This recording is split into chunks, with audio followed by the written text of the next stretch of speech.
अच्छा, मेरा नाम जॉन सोरेन है और मैं असेंबली ऑफ गॉड चर्च का पास्टर हूँ और मैं दुमका में रहता हूँ।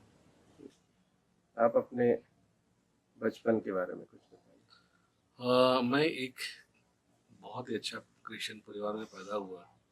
मेरे माता पिता जब मसीही हुए, एक्चुअली उनको घर से निकाल दिया गया और जितना भी धन संपत्ति था उससे वंचित किया गया या बेदखल किया गया। जबकि वे लोग काफ़ी ज़मीन उनके पास था और उस समय के हिसाब से उसके पास 50-60 जोड़ा बैल चलता था अपने ज़मीन में। तो बिल्कुल उन सारे सुविधाओं से उनको एकदम वंचित करके बिल्कुल उनको समाज से बाहर कर दिया गया मसीह होने की वजह से। तो मैं ऐसे माता पिता के घर में पैदा हुआ और मेरे माता पिता चाहते थे कि हम भी मसीह भय में, मसीह शिक्षा में, मसीह संस्कारों में मैं आगे बढ़ूं। और इसीलिए अपने तरीके से उन लोगों ने जितना प्रयास किया उन्होंने हमें सिखाया, मसीह शिक्षा दी। और इसके बाद उनकी इच्छा थी कि हम मसीही जीवन में हम कैसे आगे बढ़ सकते हैं। तो उन्होंने एक क्रिश्चियन स्कूल जिसका नाम खैराबनी मिशन स्कूल है, वहाँ पे उन्होंने मुझे भेजा पढ़ने के लिए और वहाँ पे मैं पढ़ाई करना शुरू कर दिया। 1976 में मैं 3 क्लास में वहाँ पर एडमिशन लिया। बहुत छोटे में मैं वहाँ पे पढ़ने के लिए आया। मैं याद करता हूँ उस समय हमारे हॉस्टल में बड़े बड़े बच्चे रहा करते थे और हम लोग छोटे बच्चों में से मैं था और कुछ थे। तो मेरी पढ़ाई बचपन में बहुत ही अच्छी हुई और मैं क्लास में हमेशा फर्स्ट सेकंड इस तरह का पोजीशन लाया करता था। सब्जेक्ट में बहुत अच्छा पकड़ था और मैं बहुत अच्छा पढ़ता था या बहुत मेहनत करता था, ऐसे बात नहीं है। मैं क्लास में सुनता था, केयरफुली सुनता था, रेगुलर क्लास जाता था और थोड़ा बहुत रिवाइज करता था या उसको दोबारा देखता था। तो बस इसी में अच्छा नंबर आ जाता था मेरा। तो ये है मेरा बचपन का कहानी। हम्म। तो जब आप कैराबनी स्कूल में थे तो आप एक अच्छे स्टूडेंट थे बिल्कुल। और अ, आप शायद क्लास 7 तक आप मतलब क्लास में फर्स्ट या सेकंड हाँ, आते उस थे। तरह का पोजीशन मेरा आता था।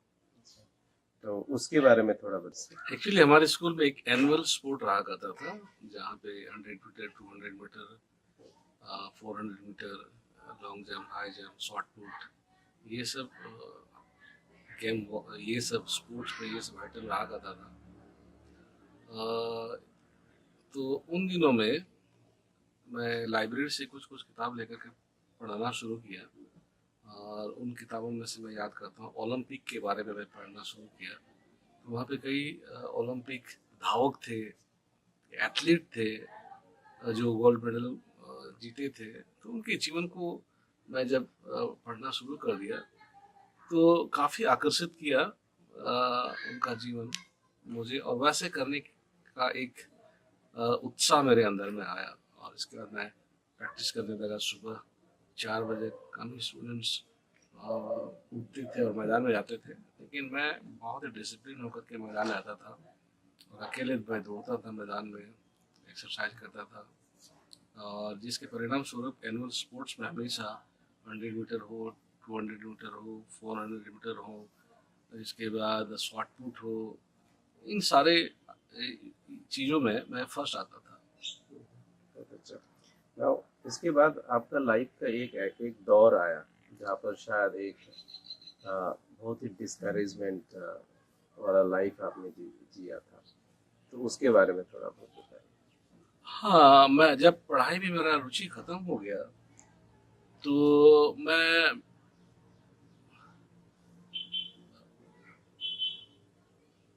मैट्रिक क्लास में मैं पास नहीं कर पाया, क्योंकि मैट्रिक क्लास में हमारे समय में ये जरूरी था। 85 में हम लोग पहली बार मैट्रिक का एग्ज़ाम दिए थे, हमारा बैच पहली बार एग्ज़ाम दिया था।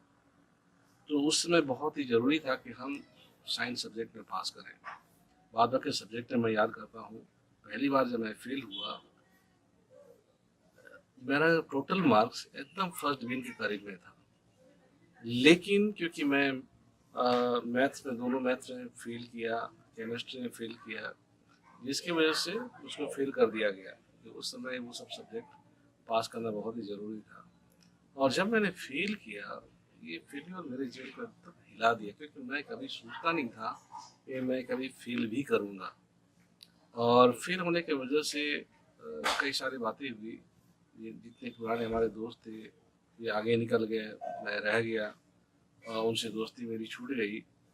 और माता पिता भी जान गए कि मैं फेल हो गया हूँ, वे भी बहुत निराश हो गए। हालांकि बहुत डांट डपट तो नहीं किए, लेकिन वे बहुत ही निराश हुए, बहुत ही उनको खराब लगा, क्योंकि वे जानते थे कि मैं बहुत अच्छा स्टूडेंट्स हूँ, लेकिन पढ़ाई में मेरी रुचि खत्म हो रही है, मैंने पढ़ना छोड़ दिया। इन बात को वे जानते नहीं थे। कब जाने, जब मेरा रिजल्ट मैट्रिक का खराब हो गया। ये बताइए कि जैसे जब फेलियर आया उसके बाद फिर आपके जीवन में एक आशा की किरण आई यीशु मसीह के रूप में, तो उस जर्नी के बारे में आप थोड़ा बताएं। मैं बहुत निराशा में था, और इस निराशा की वजह से, ये हम नहीं कहूँगा कि फेल्योर की वजह से मेरा जीवन निराशा में था। और जो कुछ भी मेरा पास्ट एक्टिविटीज था, जैसे कि स्पोर्ट्स था, फुटबॉल था, इन सारी बातों में मेरा रुचि एकदम बिल्कुल ख़त्म इसीलिए हो गया, क्योंकि मैंने पाया कि ये सब चीज़ें मुझको हेल्प नहीं कर सकता आगे बढ़ने के लिए। और ऐसा समय था, मैं उस फेल्योर से मैं निकलना चाह रहा था, लेकिन निकलने का कोई रास्ता मुझे दिख नहीं रहा था। तो वही समय था जब एक दोस्त ने मुझे एक मीटिंग के बारे में, या एक कॉन्फ्रेंस या कन्वेंशन के बारे में बताया, जो सितंबर 1987 में जम्मू तवी में हो रहा था। तो उसका इन्फॉर्मेशन दिया, और मैंने उनको कहा कि नहीं, मैं भी आपके साथ जाऊंगा। तो फिर मैं उनके साथ चला गया जम्मू तवी। पैरेड ग्राउंड मुझे याद है, वहाँ पे शाम की मीटिंग हो रही थी, और उसके स्पीकर थे कैप्टन AM समेलो। अब तो गुजर गए हुए, लेकिन उस समय वो स्पीकर थे। उन्होंने भविष्य के वचन को दिया, और जब वो प्रचार कर रहे थे, तो मुझको लगा कि प्रभु यीशु मसीह मेरे जीवन में एक नई उम्मीद, एक नई एक एक एक, एक नया शुरुआत को ला सकता है मेरे जीवन में। और जैसे ही उन्होंने प्रभु यीशु मसीह के बारे में बताया कि यदि आप अपने जीवन से निराश हैं, यदि अपनी लाइफ में आप फेल्योर है, यदि आप हार चुके हैं किसी बात में, प्रभु यीशु मसीह आपकी सहायता कर सकता है। यदि आप अपने जीवन को उनके हाथों में पूर्ण रीति से आप समर्पित करेंगे, अपने जीवन में अपना प्रभु और उद्धारकर्ता के रूप में यदि उसको स्वीकार करेंगे, तो आपके जीवन को वह बदल सकते हैं, आपको एक नया शुरुआत दे सकता है। वो चैलेंज उसने दिया, और इसके बाद उसने कहा कि यदि आप अपना जीवन प्रभु यीशु मसीह को देना चाहते हैं, तो आप सामने आ सकते हैं। मैं सामने गया, और इसके बाद उन्होंने हमारे लिए प्रार्थना की। जैसी मेरे लिए प्रार्थना होती है, मैंने बहुत स्पष्ट रूप से इस बात का अनुभव किया, जो मेरे अंदर में एक बोझ के समान था, जिसके तले मैं दबा हुआ महसूस कर रहा था, जो मेरे जीवन की खुशियों को छीन लिया था, बहुत निराशा में जीवन व्यतीत कर रहा था। बिल्कुल वो हट गया जैसे मुझे लगा, और बहुत हल्का मुझे लगने लगा। मैं अपने अंदर में एक बहुत शांति को पाया, बहुत सुकून को महसूस किया, और मैंने ऐसे महसूस किया कि मेरे अंदर में एक नया एनर्जी आ गया है।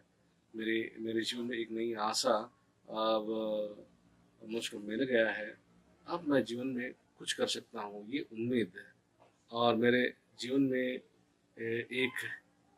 एक नई शुरुआत करने का एक ताकत, एक एनर्जी पता नहीं कहाँ से आया, मैंने उस मीटिंग में मैंने पाया। मैं अपने जीवन को बिल्कुल पूरा बदलते हुए मैंने पाया। मेरा विचार बदल गया, मेरा सब कुछ बदल गया, और मैं सोचता हूँ मेरे जीवन का एक बहुत बड़ा टर्निंग पॉइंट है वो, जिस दिन मैंने अपने जीवन के एक बहुत बड़ा ट्रांसफॉर्मेशन को, बहुत बड़ा परिवर्तन को मैंने महसूस किया। मैं ऐसे कर सकता हूँ सुशील, क्रिश्चियन घर में पैदा होने के द्वारा आपको लगता है कि मसीह डिसिप्लिन को आप माने, माँ बाप जो आपको कहने के लिए आप करते हैं वो आप करें, लेकिन कई बार वो अपना कन्विक्शन नहीं होता है। कन्विक्शन इन द सेंस, जब माँ बाप आपके सम्मुख में है, आपके साथ में है, तो हो सकता है कि आप अ, उन विश्वास के बारे में आप बोल सकते हैं, उस विश्वास का एक्सरसाइज कर सकते हैं, मसीही जीवन जी सकते हैं। लेकिन माँ बाप जब आपके से दूर में है, तो शायद उसको कर भी सकते हैं या नहीं भी कर सकते हैं। तो मैं कह सकता हूँ, मसीही घर में पैदा होने से कई मसीही संस्कार आपको मिल सकते हैं, है ना।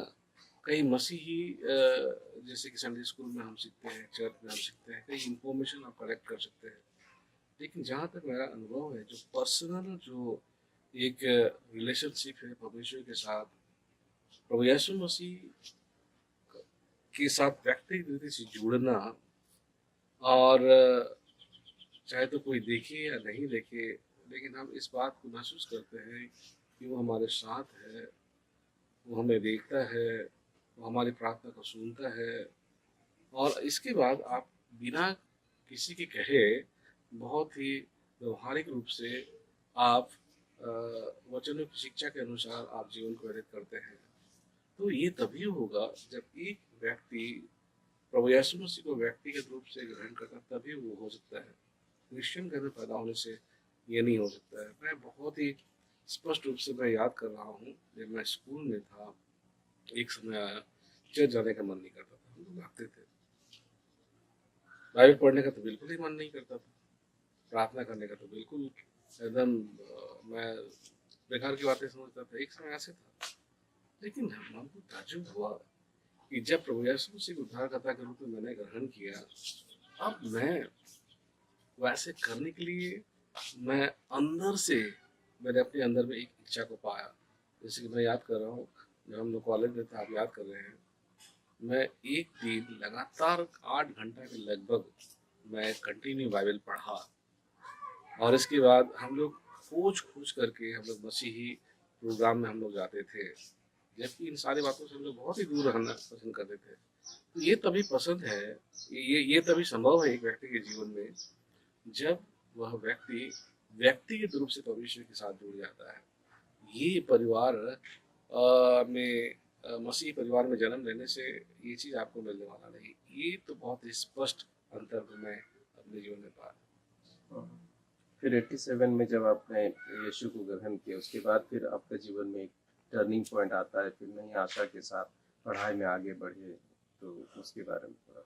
और 87 में जब मैंने उद्धार को प्राप्त किया, तो मेरे अंदर में एक फिर से एक हिम्मत आई। हिम्मत क्या, मैं दोबारा मैट्रिक का एग्ज़ाम दूंगा। और मैंने मैट्रिक का एग्ज़ाम 88 में दिया, मैंने पास किया। इसके बाद मैं कॉलेज में पढ़ने के लिए गया रांची। इसके बाद मैं वहाँ पढ़ते हुए मसीही शिक्षा में आगे बढ़ा, क्योंकि हम लोग एक अच्छे चर्च में लोग जाते थे, जहाँ पे अच्छे लोग थे, जहाँ पे मसीह विश्वास को एक्सरसाइज करने वाले लोग थे। इनका नमूना मुझे मिला, और वहाँ पे काफ़ी कुछ सीखने को मिला। इसके साथ ही कॉलेज पढ़ते हुए मैंने ये महसूस किया कि परमेश्वर अपनी सेवकाई के लिए मुझे बुला रहा है। मैं याद कर रहा हूँ, लोहरदगा में मैं गया हुआ था। वहाँ पे जबा कुमार ने भविष्यवाणी के द्वारा, जबा कुमार जो बिहार में रह करके जेम्स टीम के द्वारा परमेश्वर की सेवा किया करता था उन दिनों में, और लोहरदगा में उसको बुलाया गया था प्रचारक के रूप में। तो वहाँ पे जब मैं गया था उस मीटिंग को अटेंड करने के लिए, बहुत स्पष्ट भविष्यवाणी मेरे बारे में हुई। उसने किया, परमेश्वर ने मुझे अपनी सेवकाई के लिए बुलाया है, और मैं इस रास्ते से जाना, परमेश्वर मुझे सेवकाई के लिए बुलाया है। और मैं उपाय ढूंढने लगा कि मैं सेवकाई में कैसे आऊँगा।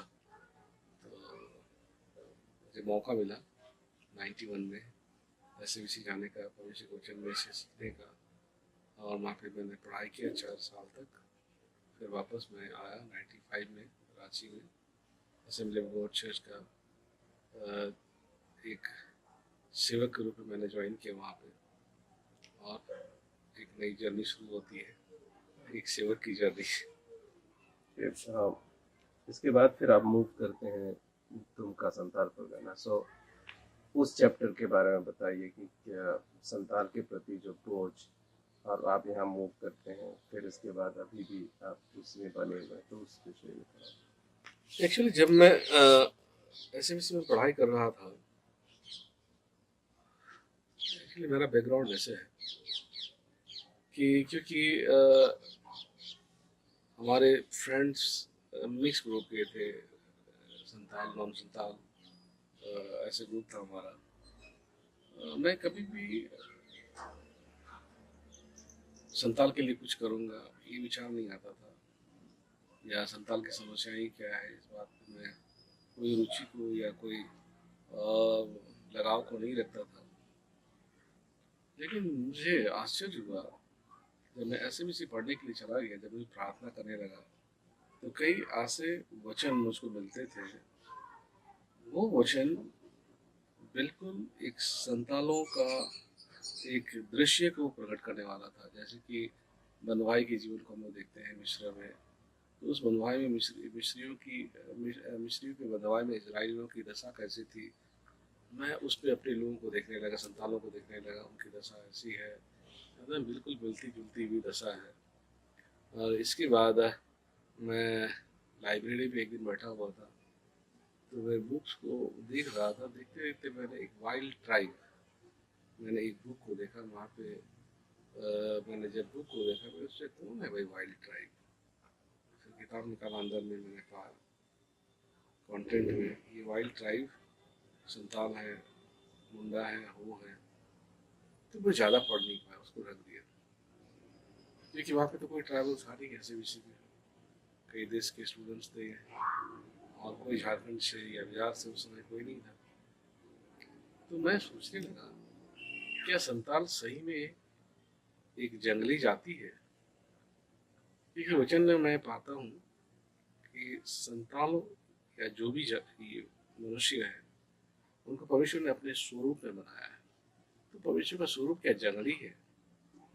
जंगली करने का मतलब ये है असभ्य, जो कटा हुआ जीवन जीते हैं, सके अलग थलग रहते हैं, और जो थोड़ा सा इनको हे दृष्टि से देखा जाता है, ऐसे लोग हिंदी में जंगली बोलते हैं या वाइल्ड ट्राइब उसमें कहा गया है।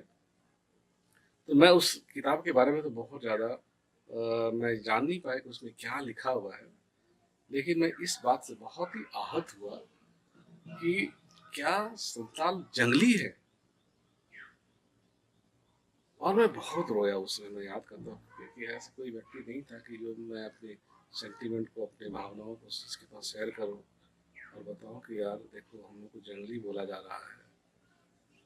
तो उस समय मेरे मन में पता नहीं कैसे ये विचार आया, लेकिन बहुत स्ट्रांग विचार आया कि मैं अपने लाइफ टाइम में इस बात को प्रमाणित करूँगा कि संताल जंगली नहीं है, परंतु परमेश्वर की सृष्टि की एक बहुत ही इम्पोर्टेंट पार्ट है। क्योंकि वचन में लिखा हुआ है परमेश्वर ने मनुष्य को अपने स्वरूप पे बनाया है ना, और मनुष्य को क्राउन ऑफ क्रिएशन कहा गया, सृष्टि का मुकुट कहा गया है, सबसे सुंदर कृति के रूप में उसको चिन्हित किया गया है वचन की सृष्टि। वचन में यदि हम सृष्टि के बारे में पढ़ेंगे तो, लेकिन मनुष्य आज उनको क्यों जंगली बोल रहा है? तो एक चुनौती मेरे अंदर में आई, मैं इस बात को प्रमाणित करूंगा अपने जीवन में कि ये संताल जो है ये जंगली नहीं है, परंतु एक विशेष सृष्टि है, इसीलिए क्योंकि परमेश्वर ने उसको अपने स्वरूप में बनाया है। और तब से मैं प्रार्थना करना शुरू कर दिया। बहुत सारे वचन मुझको मिले, मैंने कंफर्म किया, बहुत सारे वचन मैंने सुना चैपल में, वो वचन ने मुझसे बातचीत करना शुरू कर दिया। अब मैं ये निष्कर्ष पर पहुंचा कि परमेश्वर चाहता है कि मैं संतानों के बीच में काम करूं, और जिसके लिए मैं कुछ सोचता नहीं था उसके लिए सोचना शुरू कर दिया, जिसके लिए कोई बोझ मेरे अंदर नहीं था उसके लिए एक बोझ को मैंने महसूस करना शुरू कर दिया। तो ये थी मेरी बुलाहट, ये थी मेरी कॉलिंग। तो फ्यूचर में कोई कुछ एक दो बात बताइए जो फ्यूचर में आप देखना चाहते हैं। मैं संथालों को मैं एक सम्मानित व्यक्ति के रूप में देखना चाहता हूँ, एक जिसको जो महसूस करे कि मैं एक आशीषित जाति हूँ, महसूस करे मैं एक बहुत ही स्पेशल क्रिएशन हूँ, मैं किसी से कम नहीं हूँ, लेकिन परमेश्वर ने मुझे अपने स्वरूप में बनाया है, मुझे बहुत सुंदर बनाया है, मुझे बहुत अच्छा भाषा दिया है, मुझे बहुत अच्छा संस्कृति विरासत में मिली है, बहुत अच्छी अच्छी चीज़ें हैं हमारे संतानों के बीच में, जैसे कि हम स्वभाव से ही साफ सुथरा रहने वाले व्यक्ति हैं, स्वभाव से हम झूठ नहीं बोलने वाले व्यक्ति हैं, स्वभाव से ही हम नम्र हैं, स्वभाव से ही हम बहुत ही सिंपल जीवन जीते हैं। तो ये सब जो है एक अच्छा गुण है, ये सब गुण, और समहाउ ये गुण लोगों के अंदर में दबा हुआ है, लोगों के अंदर में गड़ा हुआ है, और लोग अपनी इस अच्छे गुणों को भी नहीं पहचान पा रहे हैं। मैं ये लोगों को बताना चाहता हूँ, देखिए परमेश्वर ने आपको संतान बनाया, बहुत ही स्पेशल व्यक्ति हैं आप, क्योंकि आपके पास बहुत ही रिच कल्चर है, आपके पास बहुत ही सुंदर लैंग्वेज है। इस लैंग्वेज के द्वारा आप कई चीज़ों को बहुत स्पेसिफिक डिस्क्राइब कर सकते हैं। जैसे कि हिंदी में हम लोग बोलते हैं चिड़िया बैठी हुई है ना, लेकिन संथाली में हम लोग ऐसे नहीं बोलेंगे गाय बैठी हुई, आदमी बैठा हुआ है ना। संथाली में हम ये बोलेंगे, चिड़िया के लिए अलग शब्द यूज करते हैं, आदमी के लिए अलग शब्द यूज करते हैं, जानवरों के लिए अलग शब्द यूज करते हैं। हिंदी में हम बैठा हुआ है, जैसे कि संताली में अगर चिड़िया बैठी हुई है तो हम लोग आप बोलते हैं, है ना। वहाँ पे आदमी और जानवर की कल्पना हम नहीं करेंगे। अगर गाय है तो हम उसको बुरुम बोलते हैं, तो बुरुम जो है वो चिड़िया का कल्पना हम नहीं करेंगे, ना तो आदमी का हम कल्पना करेंगे।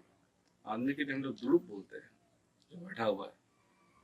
तो इसका जो लैंग्वेज है इतना अच्छा डिस्क्राइब करता है चीज़ों को कि आप एकदम ठीक ठीक सटीक आप उन चीज़ों को समझेंगे जो शब्दों के द्वारा वो प्रकट करता है।